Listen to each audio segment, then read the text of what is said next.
Panibago at posibleng mas malaking banta sa seguridad sa bansa ang minomonitor daw ngayon ng gobyerno. Yan ang tinalakay sa pulong ng mga mambabatas kahapon kasama si Pangulong Duterte. Nagpahayag naman ng suporta ang mga mambabatas sa Pangulo. May report si Cedric Castillo. Hindi pa tapos ang gyera sa Marawi laban sa terorismo, pero may panibago at posibleng mas malaking banta raw sa seguridad ang minomonitor ngayon ng pamahalaan. Ito raw ang intelligence report na ibinahagi ni Pangulong Rodrigo Duterte sa pulong kahapon kasama ang liderato ng Senado at Kamara.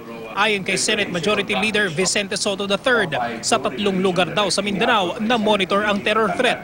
At the moment contained sa Mindanao, what we don't want to happen is that idamay ang Visayas at Luzon. Baka maging malaking problema ito, mas bigger than Marawi pag hindi natin na-contain at hindi natin na-address agad. Hindi na raw idinitalye ng Pangulo kung saan sa Mindanao ang banta at kung ano-anong grupo ito. Ayon kay Senator Panfilo Lacson, ito ang unang beses na direktang humingi ng tulong sa Senado ang Pangulo tungkol sa terorismo. Patunay na seryoso raw ang banta.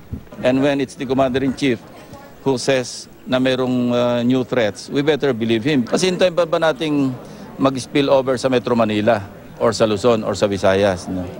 I think on hindsight, mabuti na rin yung reaction ginawa ni Presidente sa Marawi. Nais daw sana ng Pangulo ng karagdagang 20,000 na mga sundalo at 10,000 mga pulis.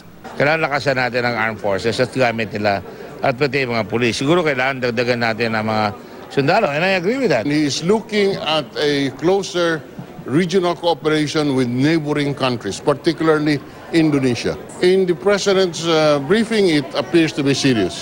Kung meron mang hindi nasama sa 2018 budget submission ng DBM, siguro find some funding for what are the urgent needs. No? Nakita naman natin yung gera sa Marawi, medyo hindi tayo 100% handa sa ganun. Lampas 70 araw na ang bakbakan sa Marawi City sa pagitan ng militar at ng Maute Group.